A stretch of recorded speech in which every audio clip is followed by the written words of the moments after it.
বদনামও একটা নাম, বদনাম হওয়াটাও একটা নাম। আমরা যে প্রচার করতে পারি না, ওরা বদনাম করে সেই প্রচারটা করে দিচ্ছে। এই প্রচারটা বাংলাদেশ সহ বিশ্বে যেখানেই ছড়িয়ে গেছে। আমার মনে হয় এই প্রচার করতে কয়েকশো কোটি টাকা আমাদের খরচ হতো। তো ওরা নিজেরা যখন করে দিচ্ছে তো ভালো। এ দোষ যেহেতু আমার নেই, কারণ এই দোষ যদি থাকতো তাহলে সেই 11 সাল থেকে এই 25 সাল পর্যন্ত তারা দোষ দিত না। এতদিন তো কেউ কিছু বলে নাই। এই নমিনেশন ঘোষণা দিয়েছে মে মাসের 5 তারিখে। এরপর থেকে যে এই যে মানে আগা নেই মাথা নেই, আগের কাটিং পরের কাটিং, 1.5 মিনিট 2 মিনিট যা আরম্ভ করিস, মানুষ এখন বুঝে ফেলেছে। জি, আমি যে উদাহরণগুলো দিতে চেয়েছি, হয়তো উদাহরণে স্লিপ অফ টান হতে পারে উদাহরণ দিতে, কিন্তু কোরআন হাদিসে তো আর কোনো জায়গায় ঝামেলা হওয়ার কথা না, কারণ ওগুলো তো সব পড়ে যায়।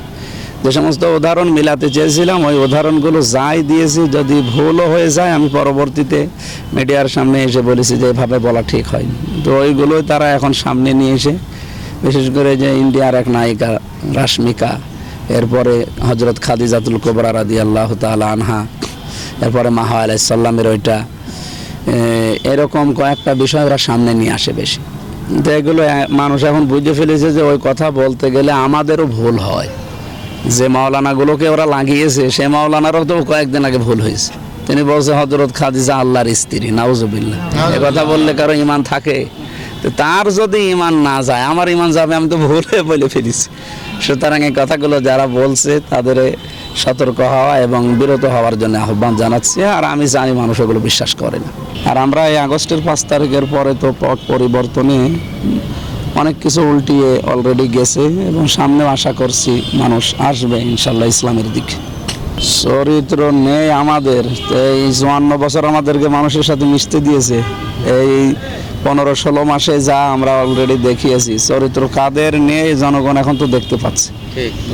এমনকি ওনারা এই যে সালাউদ্দিন আহমেদ যিনি আছে দায়িত্বে, উনি কালকেও জানিয়েছে যে আমরা মদিনার সনদে বিশ্বাসী, মওদুদের সনদে বিশ্বাসী না, নাউজুবিল্লাহ, মওদুদের ইসলাম।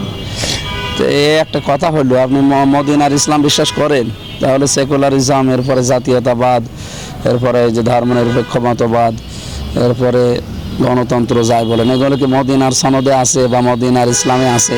তার মানে আপনার নিজেদের কথায় আপনারা নিজেরাই মিথ্যাবাদী। অন্য কাউকে মিথ্যাবাদী বানাতে গেলে আপনারা নিজেরাই পৌঁছে যাবেন। আর আমি আশা করবো এরকম মিথ্যা থেকে আপনারা দূরে থাকবেন। এটা তো আর চাপা মারার কথা বা প্রতারণা করার বিষয় না। আপনি সামনে আসুক সময়, আপনি দেখতে পাচ্ছেন না এই যে চাপা মেরে মেরে আমরা বড় দল করে কি অপমান হইল এই 4 জায়গায়, ডাকশো, জাকশো, চাকশো, রাকশোতে যে অপমান হয়েছে। বাকি যেগুলো আছে এগুলো তো আরও মনে হয় পৌঁছবে। বিশেষ করে ইসলামী বিশ্ববিদ্যালয়, এটা তো শিবিরের আতুর ঘর।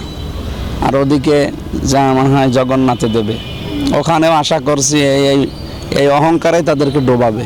যেন অহংকার না করে আমরা যেহেতু অনেক দিন একসাথে ছিলাম, আমরা চাই আবার এভাবে মিলেমিশে। ওনাদেরকে আমরা আবার বলছি যে প্রতিদ্বন্দ্বী কোনোদিন মনে করি না, প্রতিযোগী মনে করি।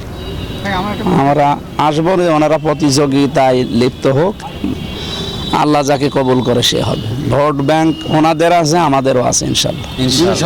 জুলাই সনদ আইনি ভিত্তি দেওয়ার কথা যে বারবার বলা হচ্ছে আমাদের 5 দফার ভেতরে, এটা 1 নম্বরে।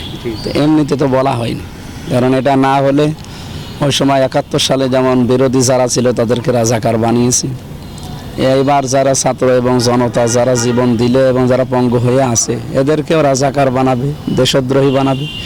এবং আমার মনে হয় যদি অন্য কেউ আসে, এই ভিত্তিটা না থাকলে, আইনি ভিত্তি না থাকলে এদেরকেও ধরে ধরে এভাবে ওই 71-এর মতো আবার ফাঁসি দেবে, গুম করবে, অত্যাচার করবে। এই কারণে আমরা এই গণভোটের মাধ্যমে এটা ইস্টাবলিশ করতেছি।